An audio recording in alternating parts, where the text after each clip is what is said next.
Hello दोस्तों, नमस्कार। कैसे हैं आप लोग? उम्मीद है अच्छे होंगे। तो आपका अपने परिवार शिक्षा संकल्प में स्वागत है। चलिए आप और हम मिलकर ग्रोथ एंड डेवलपमेंट टॉपिक के महत्वपूर्ण प्रश्नोत्तरी सीरीज को कंटिन्यू करते हैं। चलिए क्वेश्चन नंबर 51। निम्नलिखित में से किस चरण में बच्चे अपने समवयस्क समूह के सक्रिय सदस्य बन जाते हैं? ऑप्शन ए किशोरावस्था, ऑप्शन बी शैशवावस्था, ऑप्शन सी वयस्कता, ऑप्शन डी बाल्यावस्था। इसका आपका राइट आंसर होगा किशोरावस्था, क्योंकि किशोर जो होता है व्यक्ति अपने मित्रों एवं साथियों के साथ रहना अधिक पसंद करता है। किशोर जिस समूह का सदस्य होता है उसके प्रति वह बहुत वफादारी प्रदर्शित करता है। वह समूह को कई बार अपने परिवार व विद्यालय से भी अधिक महत्वपूर्ण समझता है। नेक्स्ट क्वेश्चन है आपका 52। छोटे बच्चों की अधिगम प्रक्रिया में अभिभावकों को भूमिका निभानी चाहिए। ऑप्शन ए नकारात्मक, ऑप्शन बी सहानुभूतिपूर्ण, ऑप्शन सी सकारात्मक, ऑप्शन डी तटस्थ। इसका आपका राइट आंसर होगा सकारात्मक, क्योंकि माता पिता बच्चे के पहले अध्यापक माने जाते हैं, वहीं बच्चे की शिक्षा की नींव भी रखते हैं, इसलिए बच्चे की सकारात्मक शिक्षा का उन्हें विशेष ध्यान रखना चाहिए। नेक्स्ट क्वेश्चन है आपका 53। विकास अनवरत प्रक्रिया है, यह विचार संबंधित है। ऑप्शन ए अंतर संबंध का सिद्धांत, ऑप्शन बी निरंतरता का सिद्धांत, ऑप्शन सी एकीकरण का सिद्धांत, ऑप्शन डी अंतःक्रिया का सिद्धांत। इसका आपका राइट आंसर होगा निरंतरता का सिद्धांत, क्योंकि निरंतरता के सिद्धांत के अनुसार विकास निरंतर जारी रहता है। शारीरिक और मानसिक गुणों का विकास धीरे धीरे जारी रहता है, जबकि इन गुणों की वृद्धि अधिकतम स्तर तक पहुंच जाती है। Next question 54। किस स्थान पर बालक के संज्ञानात्मक विकास को सर्वश्रेष्ठ ढंग से परिभाषित किया जा सकता है? ऑप्शन ए है खेल के मैदान में, ऑप्शन बी विद्यालय एवं कक्षा वातावरण में, ऑप्शन सी प्रेक्षागृह में, ऑप्शन डी घर पर। इस क्वेश्चन का आपका राइट आंसर होगा विद्यालय एवं कक्षा वातावरण में, क्योंकि विद्यालय जो वातावरण होता है उसमें भाषा विकास, बौद्धिकता, रुचियाँ, अद्भुत प्रश्न हो गए, स्मरण शक्ति, कल्पना, निश्चय धारणाएं, विचार, समस्या समाधान, ध्यान, अनुभव, अवलोकन जैसी महत्वपूर्ण योग्यताएं आती हैं। देखते हैं नेक्स्ट क्वेश्चन 55। प्राथमिक शिक्षक के लिए निम्नलिखित में से किसका अध्ययन सर्वाधिक उपयोगी है? ऑप्शन ए कानून का, ऑप्शन बी खगोल विज्ञान, ऑप्शन सी बाल मनोविज्ञान, ऑप्शन डी सांख्यिकी। इसका आपका राइट आंसर होगा बाल मनोविज्ञान, क्योंकि बाल मनोविज्ञान के द्वारा ही हम बालक को समझ पाते हैं।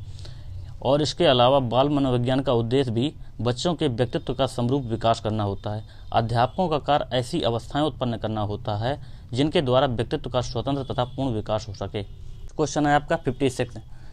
कौन सा या किसको अभिप्रेरित शिक्षण का चिन्ह माना जाता है? अभिप्रेरित, इसका आपका ऑप्शन है ए कक्षा में अधिकतम उपस्थिति, ऑप्शन बी शिक्षक द्वारा प्रदत्त उपचारात्मक कार्य, ऑप्शन सी छात्रों द्वारा प्रश्न पूछे जाना, ऑप्शन डी कक्षा में निरस्ता।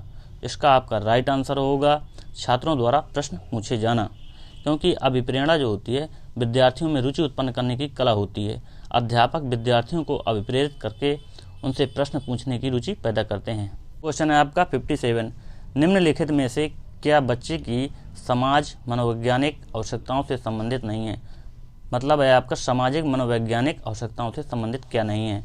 ऑप्शन ए है सराहना अथवा सामाजिक स्वीकृति की आवश्यकता, ऑप्शन बी भावात्मक सुरक्षा की आवश्यकता, ऑप्शन सी शरीर के अपशिष्ट पदार्थों को नियमित रूप से निकालना, ऑप्शन डी साथियों की आवश्यकता। इसका आपका राइट आंसर हो जाएगा शरीर के अपशिष्ट पदार्थों को नियमित रूप से निकालना, क्योंकि समाज मनोवैज्ञानिक आवश्यकताओं में आपका सराहना हो गया, सामाजिक स्वीकृति, ये सब भावात्मक सुरक्षा भी आएगा और साथियों की आवश्यकता भी आएगी। चलिए नेक्स्ट क्वेश्चन देखते हैं 58। मस्तिष्क मापन का तात्पर्य है? ऑप्शन ए बोधात्मकता को बढ़ाने की तकनीकी, ऑप्शन बी साहसिक कार्य हेतु कार्य योजना, ऑप्शन सी मस्तिष्क का चित्र बनाना, ऑप्शन डी मस्तिष्क के कार्यकलापों का अनुसंधान करना। इसका आपका राइट आंसर होगा बोधात्मकता को बढ़ाने की तकनीकी, क्योंकि मस्तिष्क का जो मापन होता है एक प्रकार की तकनीकी है जो इमेज रेखाओं व लिंक के द्वारा बोधात्मकता को विकसित करती है। यह तकनीकी विभिन्न सूचनाओं व विचारों को टुकड़ों में दृश्य संबंध स्थापित करने के लिए प्रयोग की जाती है। नेक्स्ट क्वेश्चन देखते हैं 60।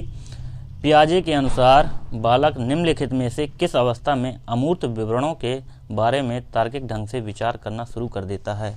इसके आपके आंसर दिए हुए हैं। ऑप्शन में आपके जीन पियाजे की चारों बौद्धिक विकास की अवस्थाएं दी गई हैं। इसमें आपका क्रम से नहीं दिया गया है, इसलिए इस प्रश्न के चारों ऑप्शन में क्रम मैं बता देता हूँ।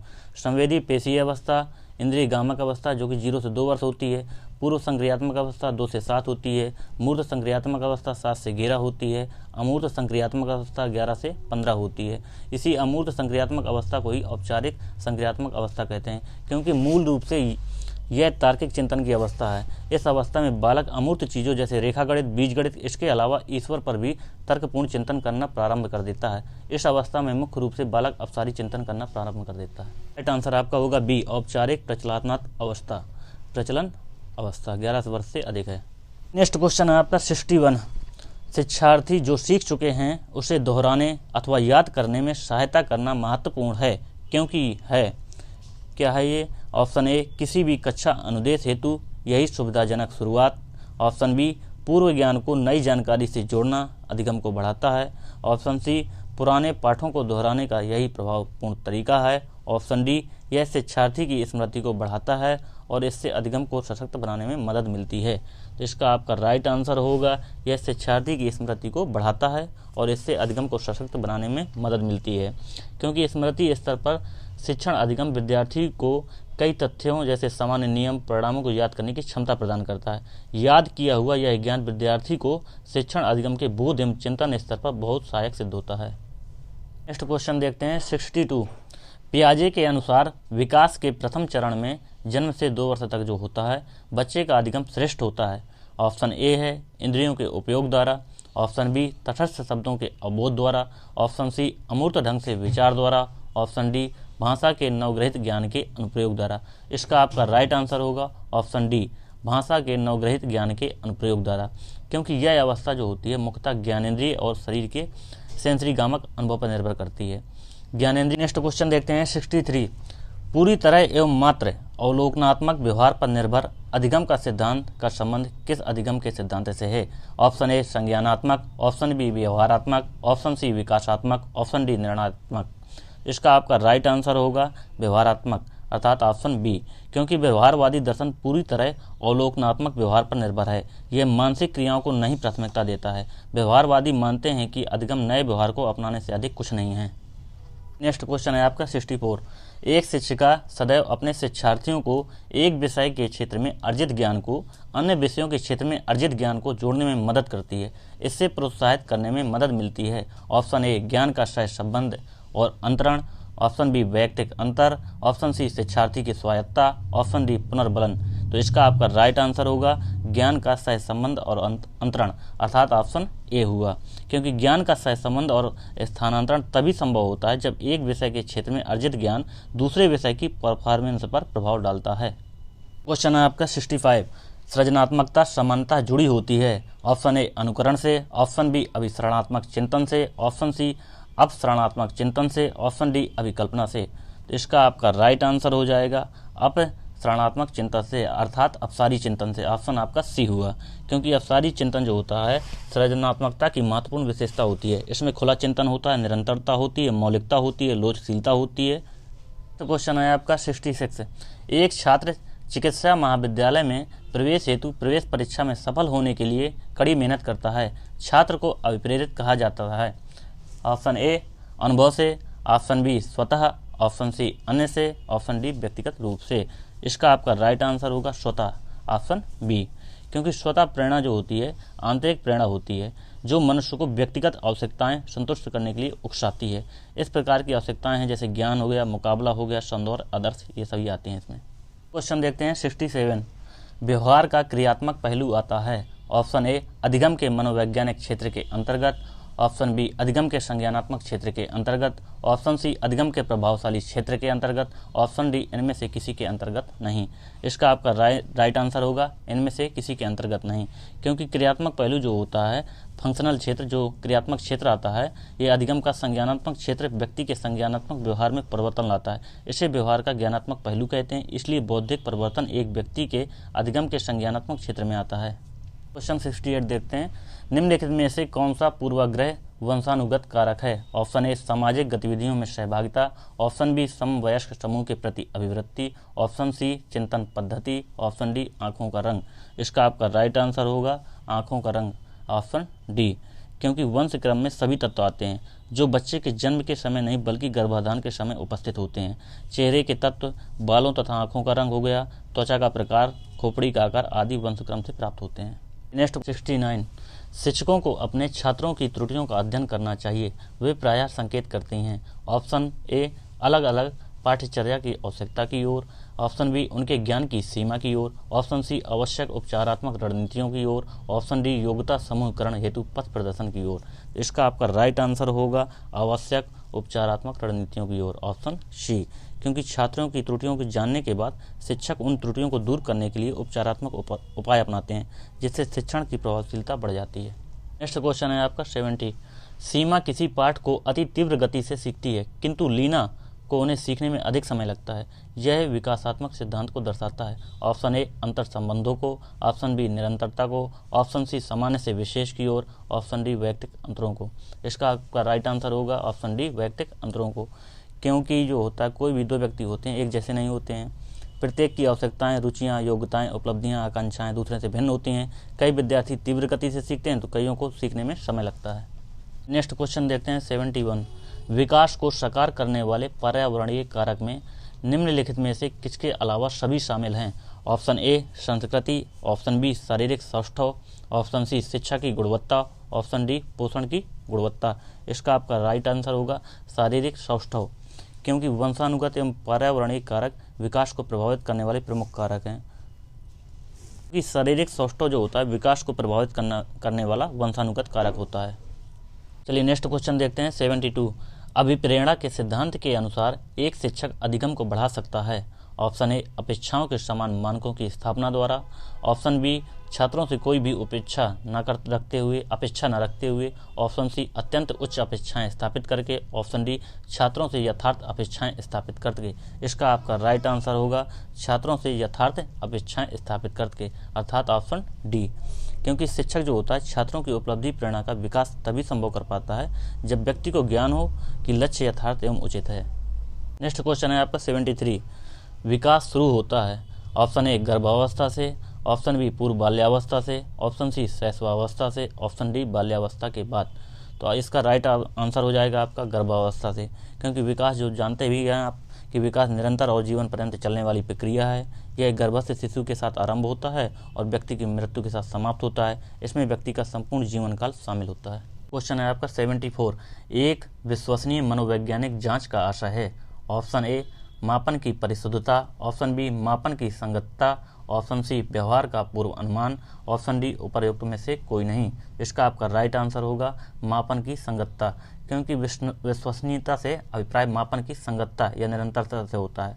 एक जांच तभी विश्वसनीय मानी जाती है जब जांच को बार बार करने पर भी एक जैसा परिणाम प्राप्त हो। नेक्स्ट क्वेश्चन है आपका 75, मानव व्यक्तित्व परिणाम है। ऑप्शन ए आनुवांशिकता और वातावरण की अंतःक्रिया का, ऑप्शन बी केवल वातावरण का, ऑप्शन सी केवल आनुवंशिकता का, ऑप्शन डी पालन पोषण और शिक्षा का। इसका आपका राइट आंसर हो जाएगा आनुवंशिकता और वातावरण की अंतःक्रिया का, अर्थात ऑप्शन ए। क्योंकि व्यक्तित्व आनुवंशिकता और वातावरणीय अंतःक्रिया का परिणाम है।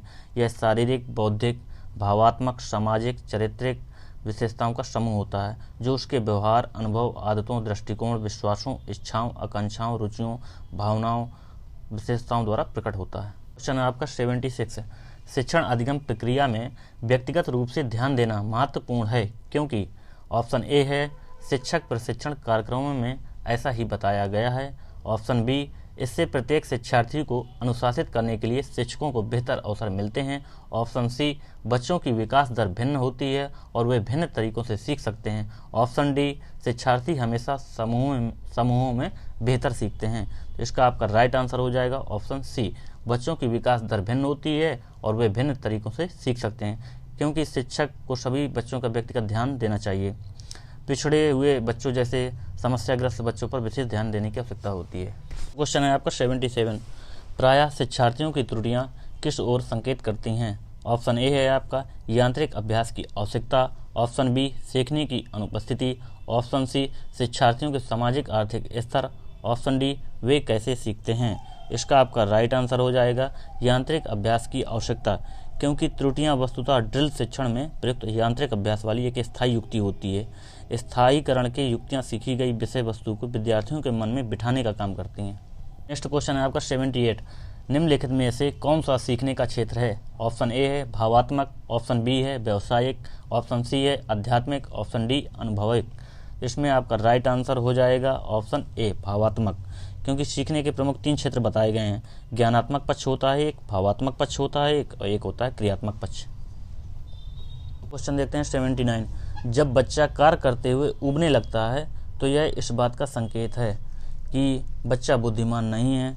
ऑप्शन बी बच्चे में सीखने की योग्यता नहीं है। ऑप्शन सी बच्चे को अनुशासित करने की ज़रूरत है। ऑप्शन डी संभवतः कार्य यांत्रिक रूप से बार बार हो रहा है। इसका आपका राइट आंसर हो जाएगा ऑप्शन डी संभवतः कार्य यांत्रिक रूप से बार बार हो रहा है, इसलिए बालक ऊब रहा है पढ़ने में। यांत्रिक रूप से जो होता है कि रटंत, इसमें विविधतापूर्ण होनी चाहिए। रटंत जो पद्धति है इसको विविधतापूर्ण होनी चाहिए। एक ही प्रकार की जो पद्धति होती है रटंत, उसमें निरस्ता उत्पन्न हो जाती है। ये नेक्स्ट क्वेश्चन है 80। निम्नलिखित में से कौन सी समस्या समाधान की वैज्ञानिक पद्धति का पहला चरण है। ऑप्शन ए समस्या के प्रति जागरूकता, ऑप्शन बी प्रासंगिक जानकारी को एकत्र करना, ऑप्शन सी परिकल्पना का निर्माण करना, ऑप्शन डी परिकल्पना का परीक्षण करना। इसका आपका राइट आंसर हो जाएगा ऑप्शन ए समस्या के प्रति जागरूकता, क्योंकि समस्या समाधान पद्धति के अनेक चरण होते हैं। जैसे पहले जागरूकता पूर्वक समस्या का चुनाव करना, फिर समस्या का प्रस्तुतिकरण करना, फिर संकल्पना का निर्माण करना, फिर आंकड़ों का संग्रह करना, फिर आंकड़ों का संगठन करना, फिर निष्कर्ष निकालना, निष्कर्ष का सत्यापन करना, उसका सामान्यीकरण करना, फिर रिकॉर्डिंग करना। क्वेश्चन देखते हैं 81। वाइगोस्की बच्चों के सीखने में निम्नलिखित में से किस कारक की महत्वपूर्ण भूमिका पर बल देते हैं। ऑप्शन ए नैतिक, ऑप्शन बी शारीरिक, ऑप्शन सी सामाजिक, ऑप्शन डी अनुवांशिक। इसका आपका राइट आंसर हो जाएगा ऑप्शन सी सामाजिक, क्योंकि वाइगोस्की के सिद्धांत का नाम ही है सामाजिक सांस्कृतिक विकास का सिद्धांत, क्योंकि उन्होंने बताया है कि बालक वैज्ञानिक की भांति अकेले काम नहीं करता है, बल्कि प्रशिक्षक की भांति जो होता है दूसरों के साथ मिलकर सीखता है। नेक्स्ट क्वेश्चन है आपका 82। एक शिक्षक प्रश्न पत्र बनाने के बाद यह जांच करता है कि वह क्या प्रश्न परीक्षण के विशिष्ट उद्देश्यों की परीक्षा ले रहा है। मुख्य रूप से प्रश्न पत्र की या के बारे में चिंतित है, किस बारे में वह चिंतित हो रहा है। ऑप्शन ए है प्रश्नों के प्रकार, ऑप्शन बी विश्वसनीयता, ऑप्शन सी वैधता, ऑप्शन डी संपूर्ण विषय वस्तु को शामिल करने के बारे में। इसका आपका राइट आंसर हो जाएगा संपूर्ण विषय वस्तु को शामिल करने के बारे में, क्योंकि विषय वस्तु जो होती है बच्चों को पढ़ाई गई है कि नहीं इसका ध्यान देना चाहिए। सभी भागों को उसके महत्व के अनुसार प्रमुखता दी जानी चाहिए। क्वेश्चन है आपका 83। विवेचनात्मक शिक्षा शास्त्र का यह दृढ़ विश्वास है कि ऑप्शन ए बच्चे स्कूल से बाहर क्या सीखते हैं यह अप्रासंगिक है, ऑप्शन बी शिक्षार्थियों के अनुभव और प्रशिक्षण महत्वपूर्ण होते हैं, ऑप्शन सी एक शिक्षक को हमेशा कक्षा कक्ष के अनुदेशन का नेतृत्व करना चाहिए, ऑप्शन डी शिक्षार्थियों को स्वतंत्र रूप से तर्कना नहीं करनी चाहिए। इसका आपका राइट आंसर हो जाएगा ऑप्शन बी शिक्षार्थियों के अनुभव और प्रशिक्षण महत्वपूर्ण होते हैं, क्योंकि विवेचनात्मक शिक्षा शास्त्र शिक्षा का एक रूप है जिसमें शिक्षार्थियों को अनुभवात्मक प्रश्न पूछने के लिए प्रोत्साहित किया जाता है तथा जो उन्होंने सीखा है उसके संबंध में स्वयं की समझ विकसित करते हैं। नेक्स्ट क्वेश्चन देखते हैं 84। शिक्षार्थी वैयक्तिक भिन्नता प्रदर्शित करते हैं, अतः शिक्षक को ऑप्शन ए कठोर अनुशासन सुनिश्चित करना चाहिए, ऑप्शन बी परीक्षाओं की संख्या बढ़ा देनी चाहिए, ऑप्शन सी अधिगम की एक समान गति पर बल देना चाहिए, ऑप्शन डी सीखने के विविध अनुभवों को उपलब्ध कराना चाहिए। इसका आपका राइट आंसर हो जाएगा सीखने के विविध अनुभवों को उपलब्ध कराना चाहिए, अर्थात ऑप्शन डी हो गया आपका, क्योंकि कोई भी दो व्यक्ति एक जैसे नहीं होते हैं। अतः शिक्षण में अनुभाविक भिन्नताओं के लिए पर्याप्त व्यवस्था होनी चाहिए। शिक्षण व्यवस्था का कार्यान्वयन एवं मूल्यांकन वैयक्तिक भिन्नताओं के नियम के आधार पर किया जाना चाहिए। क्वेश्चन है आपका 85।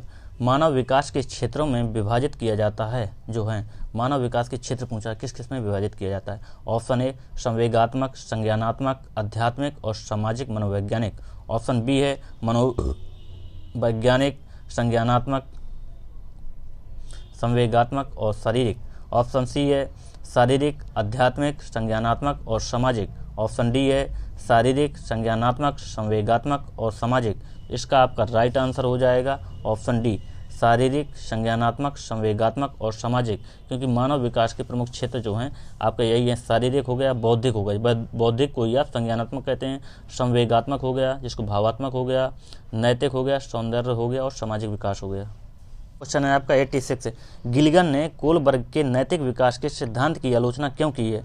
ऑप्शन ए है क्योंकि यह रिश्तों के विषय में तर्क की भूमिका और दूसरों की चिंता को शामिल नहीं करता है। ऑप्शन बी है क्योंकि यह निश्चित सांस्कृतिक समूह में उच्च स्तरीय नैतिक तर्क को नहीं पहचानता है। ऑप्शन सी है क्योंकि यह नैतिक सोच पर अत्यधिक जोर देता है और नैतिक व्यवहार पर पर्याप्त जोर नहीं देता है। ऑप्शन डी है उपरोक्त सभी। इसका आपका राइट आंसर हो जाएगा ऑप्शन ए, क्योंकि यह रिश्तों के विषय में तर्क की भूमिका और दूसरों की चिंता को शामिल नहीं करता है। गिलिगन ने यह बताया था कि जो कोहलबर्ग का सिद्धांत है तर्क और परा अनुभूति को वरीयता नहीं देता है।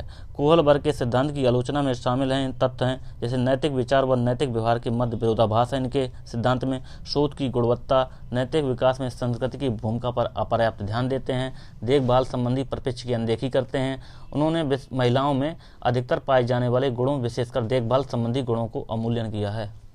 देखते हैं 87, भाव को किस रूप में परिभाषित किया गया है? ऑप्शन ए दिया है शरीर, सिर या पैर की गति, विशेष रूप से हाथों या चेहरों का समावेशन। ऑप्शन बी है शरीर की गति, विशेष रूप से हाथों या चेहरों का समावेशन। ऑप्शन सी है शरीर, सिर या पैर की गति। ऑप्शन डी है शरीर, सिर की गति, विशेष रूप से हाथों पर चेहरे का समावेशन।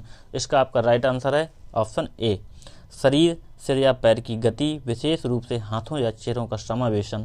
क्योंकि भाव होता है, ये भाव ऐसी क्रियाएं होती हैं जिन्हें आप अपने शरीर के भागों द्वारा करते हैं, विशेषता हाथों द्वारा। इनके माध्यम से जो है संवेगों की अभिव्यक्ति की जाती है।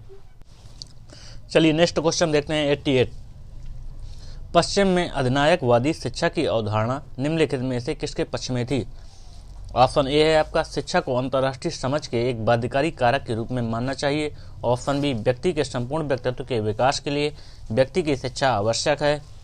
ऑप्शन सी व्यक्ति की शिक्षा को राज्य के सपनों को साकार करने का साधन बनाना चाहिए। ऑप्शन डी व्यक्ति की जरूरतों और हितों को संतुष्ट करने के एक साधन के रूप में शिक्षा को विकसित करने के लिए राज्य को जिम्मेदार बनाना चाहिए। इसमें आपका अधिनायकवादी शिक्षा की अवधारणा पर बात कर रहा है, जिसका आपका राइट आंसर होगा ऑप्शन सी, व्यक्ति की शिक्षा को राज्य के सपनों को साकार करने का साधन बनाना चाहिए। क्योंकि अधिनायकवादी ऐसी राजनीतिक व्यवस्था होती है जिसमें राज्य के सपने व्यक्ति की शिक्षा से पूर्ण होती है। राज्य शिक्षा से सभी क्षेत्रों पर नियंत्रण रखता है। चलिए नेक्स्ट क्वेश्चन आपका 89, माध्यमिक स्तर पर सह शिक्षा के बारे में 1952-53 के शिक्षा आयोग ने सुझाव दिया है कि ऑप्शन ए शुरू करने के लिए कई राज्यों द्वारा संसाधनों का वहन नहीं किया जा सकता है। ऑप्शन बी सह शिक्षा विद्यालय का विस्तार करने में आपत्ति नहीं होनी चाहिए। ऑप्शन सी लड़कों और लड़कियों के लिए अलग स्कूल बनाए जाने की चाहिए। ऑप्शन डी हमारे देश की परिस्थिति सह शिक्षा विद्यालय से अधिक लड़कों के स्कूलों की स्थापना की मांग कर रही है। इसका आपका राइट आंसर होगा ऑप्शन ए, शुरू करने के लिए कई राज्यों द्वारा संसाधनों का वहन नहीं किया जा सकता है। क्योंकि आपको जानते हैं कि 1952 में केंद्रीय सरकार ने ताराचंद कमेटी के सुझाव पर मुदालियर की अध्यक्षता में एक माध्यमिक शिक्षा आयोग का गठन किया था, जिसे मुदालियर आयोग कहते हैं। इसी के द्वारा यह सुझाव दिया गया। चलिए नेक्स्ट क्वेश्चन है आपका 90, मेटा भाषाई जागरूकता है। ऑप्शन ए सोचने की क्षमता। ऑप्शन बी भाषा के बारे में सोचने और बात करने की क्षमता। ऑप्शन सी भाषा के बारे में बात करने की क्षमता। ऑप्शन डी अन्य दृश्यक चिन्हों से लिखने की योग्यता।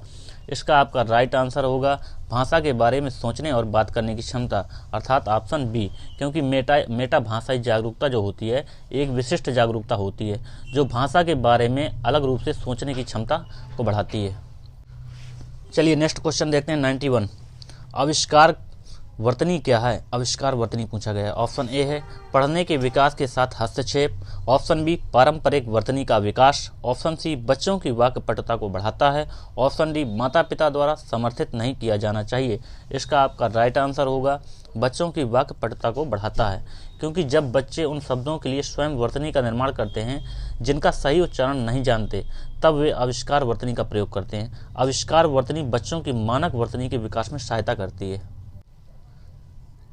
चलिए नेक्स्ट क्वेश्चन है आपका 92, उच्च संदर्भ संस्कृतियों में ऑप्शन ए है लोग निजी स्थानों में एक बड़ा सौदा करते हैं। ऑप्शन बी वकील कम महत्वपूर्ण है। ऑप्शन सी प्रतिस्पर्धी बोली कम महत्वपूर्ण है। ऑप्शन डी उपरोक्त सभी। इसका आपका राइट आंसर होगा ऑप्शन सी, प्रतिस्पर्धी बोली कम महत्वपूर्ण है। क्योंकि उच्च संदर्भ संस्कृति की अवधारणा जो है आपका एडवर्ड टी हॉल ने अपनी पुस्तक बियॉन्ड कल्चर में दिया था। यह संचार पर संस्कृति के शक्तिशाली प्रभाव को समझने में हमारी सहायता करती है। नेक्स्ट क्वेश्चन है आपका, रूढ़िवाद, बौद्धिक स्वायत्तता, भावात्मक स्वायत्तता, पदानुक्रम, महारत, समतावादी प्रतिबद्धता और सद्भाव मूल्य किसके द्वारा विकसित किए गए हैं? ऑप्शन ए है श्वार्ट्ज, ऑप्शन बी है ब्राउनी, ऑप्शन सी है रॉबर्ट, ऑप्शन डी है इनमें से कोई नहीं। इसका आपका राइट आंसर है श्वार्ट्ज, ऑप्शन ए। क्योंकि यूरोपीय एकीकरण की प्रक्रिया जो है सांस्कृतिक स्तर पर पूर्व तथा पश्चिमी मूल्य पैटर्न की समानताओं विभिन्नताओं के मध्य निर्भर है। प्रोफेसर जो श्वार्ट्ज थे, इनके अनुसार संस्कृति आधारित मूल्य सिस्टम ढांचे में यही 7 प्रकार के तत्व पाए जाते हैं। चलिए नेक्स्ट क्वेश्चन आपका देखते हैं 94। संस्कृति के तत्व हैं, ऑप्शन ए है नियम, ऑप्शन बी कला, ऑप्शन सी भाषा, ऑप्शन डी प्रथा एवं परंपरा। इसका जो है आपका राइट आंसर होगा नियम को छोड़कर। संस्कृति के तत्व जो हैं नियम को छोड़कर कला भी है, भाषा भी है, प्रथा व परंपरा है। इसलिए आपका राइट आंसर हो गया ऑप्शन सी, मतलब दूसरा, तीसरा और चौथा मिला के ऑप्शन सी बन गया आपका। जो संस्कृति के 7 तत्व बताए गए हैं, जैसे सामाजिक संगठन, प्रथाएं, परंपराएं, धर्म भी, भाषा, कला व साहित्य भी, सरकार के प्रकार हो गए, आर्थिक व्यवस्थाएं हो गई, ये आपकी संस्कृति के 7 तत्व बताए गए।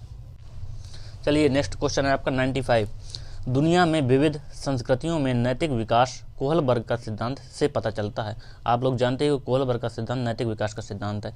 ऑप्शन ए है इस सिद्धांत के लिए कोई सार्वभौमिक समर्थन नहीं है। ऑप्शन बी है सिद्धांत की सार्वभौमिकता के मामले में परस्पर विरोधी परिणाम है।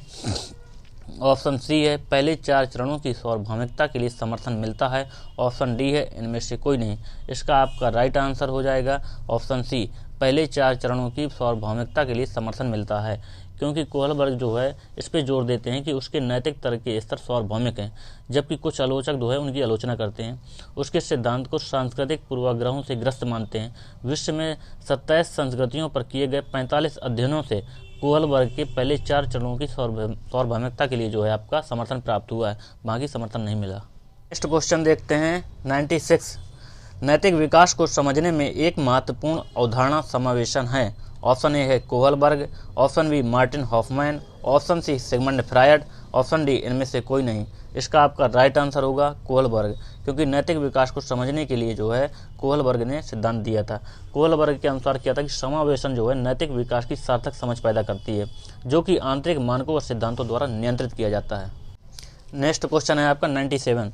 किसके द्वारा माता पिता अपने बच्चों में नैतिक तर्क के उच्च स्तर को बढ़ावा देते हैं? ऑप्शन ए है बच्चों को बताकर कि कैसे कार्य करना है। ऑप्शन बी मूल्यवर्धक मुद्दों के बारे में उत्साहजनक बातचीत करके। ऑप्शन सी सबसे अच्छी चीज़ों के बारे में बात करके। ऑप्शन डी उपरोक्त सभी। इसका आपका राइट आंसर हो जाएगा ऑप्शन बी, मूल्यवर्धक मुद्दों के बारे में उत्साहजनक बातचीत करके।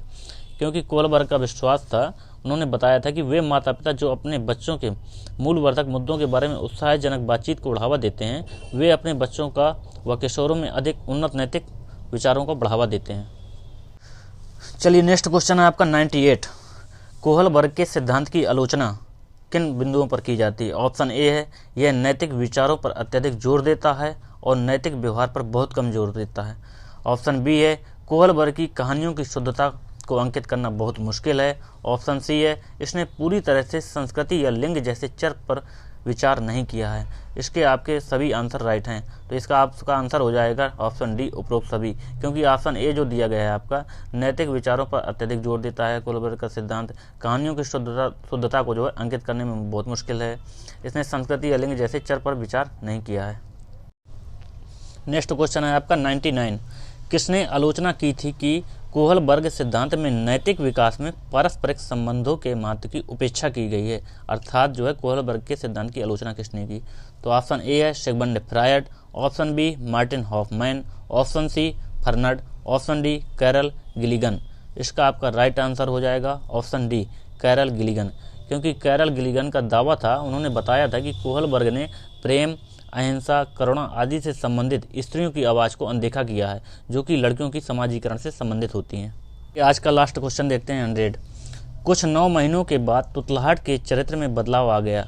तुतलाहट के चरित्र में बदलाव हो गया। तुतलाहट एक करेक्टर का नेम हो गया। यह नरम, स्पष्ट और अधिक भाषा जैसी है। उसके नकल का प्रारूप विकसित किया है जो प्रायः वाक उन्मूलक होता है, उसे कहा जाता है। ऑप्शन ए है शब्दानुकरण, ऑप्शन बी सशर्त प्रतिक्रिया, ऑप्शन सी भाषा का अनुकरण चरण, ऑप्शन डी पैरेट चरण। इसका आपका राइट आंसर हो जाएगा ऑप्शन ए शब्दानुकरण, क्योंकि भाषा विकास के कुछ चरण होते हैं, जैसे पूर्व भाषाई चरण होता है, प्रलाप चरण होता है, शब्दानुकरण चरण होता है, सशर्त प्रक्रिया होती है, अनुकरण चरण होता है, सत्य भाषण होता है। इन सब चरणों के माध्यम से वाक उन्मूलक होता है। चलिए दोस्तों, आज आपने जो सहयोग दिया वीडियो में बने रहे उसके लिए बहुत बहुत धन्यवाद। अब अगले वीडियो में अपन मिलेंगे, तब तक के लिए जय हिंद जय भारत।